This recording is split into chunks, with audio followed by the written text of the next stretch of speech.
Okay guys, so today we started working with the Savage Model 42. For those of you who are unfamiliar with the gun, basically what it is it's a remake of the old Savage Model 24, which is a rifle barrel over top of a shotgun barrel. The old Model 24 had a bunch of different calibers and bunch of different variations. They had 22 over 20 gauge and 5.56 or a 223 over 20 gauge and all sorts of stuff in between. This one here was just purchased 2012. It's a brand new model for them. Basically what this one is it's 22 long rifle over a 410 shot shell lower barrel. The way that it works is a break action shotgun, breaks down right here, which allows you to load here, a little extractor to extract the round from the actual chamber. The 22 is obviously the smaller one and the 410 is on the bottom. The way you select which barrel you're going to fire is with this little rocker here on the front of the hammer. If the nipple on the front of the hammer is facing up, it's going to fire the 22 barrel.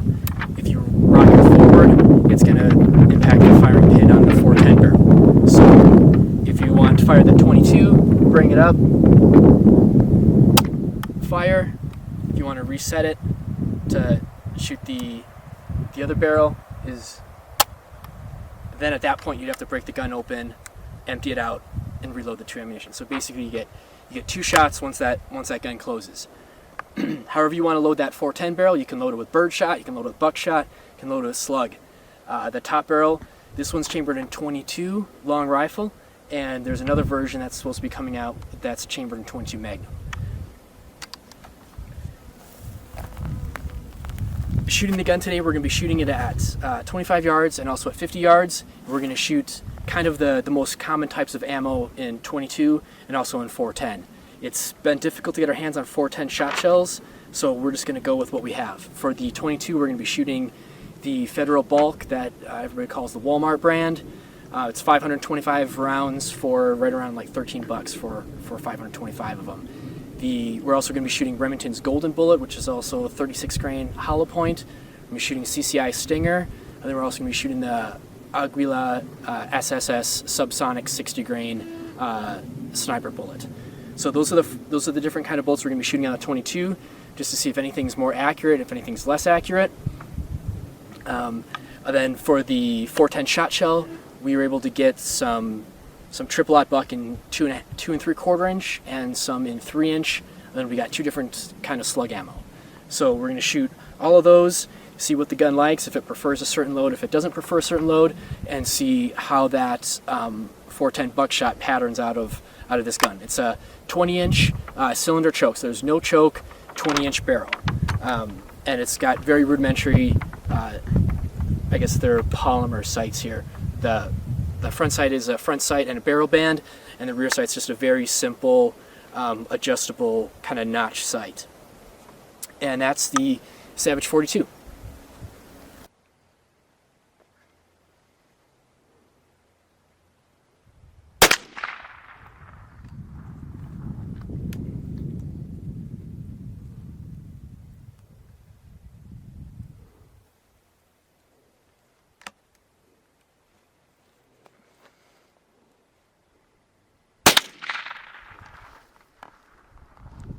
That's a Federal Value Pack, 525 rounds of 36 grain hollow point, 25 yards. All right, this is Remington Golden Bullet, 525 pack, also 36 grain hollow point.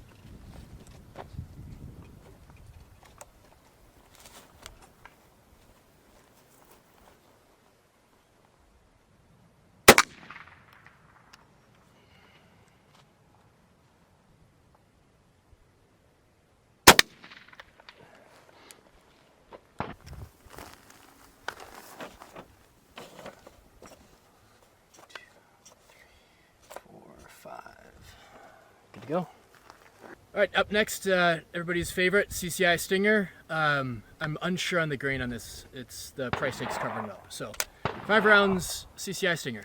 25 yards. 25 yards. That was 5 rounds, CCI Stinger, 25 yards.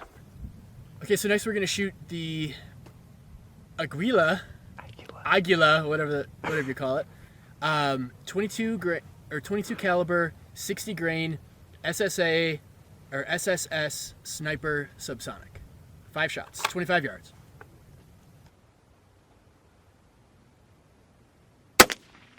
Okay, so this was the last 5 of the Aguila, the 60 grain SSS. We have 1, 2, 3, 4, and 5. So a little bit strange to me that they're grouping the same height or higher than the 35 grain ones, the standard velocity rounds, because these are low velocity subsonic and they're 60 grain. But similar point of impact at 25 yards. Okay, we push back to 50 yards now. We're going to shoot the Federal 36 grain, the value pack. It's copper-plated hollow points. Okay, so this was the Federal bulk, the 36 grain copper hollow points. 5 rounds. We have 1, 2, 3, 4, and 5. So I don't know if that was me or just the sights, but these 4 are, that's maybe a 4-inch cross section right there. So we'll keep shooting the different ammo and see if this is going to be consistent with the other stuff. Just point of note is the sights on that gun, the factory sights, are really difficult to use. The rear notch sight is too small, so it gives you like a shadowy kind of a silhouette over the front sight. And then when you have that sharp focus on the front sight, there's actually a little bit of a halo effect on like the 12 o'clock from like the 11 to 1 o'clock on the front sight. So it's the factory sights are really difficult to use. Okay, now we're going to do another 5 shots with the Remington Golden Bullets. It's a 525 round bulk box. I think they're also a 36 grain. So this was the Remington Golden Bullet out of a 525 round bulk pack, 36 grain. And we have 1, 2, 3, 4, and 5. So it looks like what's happening is, looks like we're getting some vertical stringing. The farthest shot to the left is going to be this one here, but everything else has been pretty much in the center zone. So all of these presses felt pretty good to me. The same point of aim. So I don't think it's like a barrel heating up issue or how the gun's being held on the rest. I think it's probably going to be just an issue of it's difficult to get the exact same sight picture every single time with the way the sights are set up on that gun. Because like I said before about that rear aperture is so small and that front sight the ball isn't very fine. So you get a little bit of a shadow at the rear sight and a little bit of shadow at the front sight. And with that little bit of shadow at the front and a little bit of shadow at the rear, I think that's what's leading to the vertical shooting. Or the vertical stringing. So we'll shoot, I think we have two more types of ammo to shoot, and we'll see if that pattern continues. Back again with the CCI Stinger. We're going to be shooting it at 50 yards this time, once again out of the Savage 42. This was the CCI Stinger at 50 yards. Same thing as we've been getting with the other ammo is we're getting a lot of vertical stringing. We have 1, 2, 3, and then we have a double right here, which is 4 and 5. So I would say the CCI was more consistent, probably a little bit more accurate ammo, but we're still getting, this is probably this is probably a 10-inch deviation between this little group here, which is probably about 1.5 inches, down to this one. Okay, so now we're going to shoot the 410 shot shell. This is 2.5-inch 410 triple O buck, 3 pellets of triple aught buck, and this is manufactured by Seller and Bellet, S&B.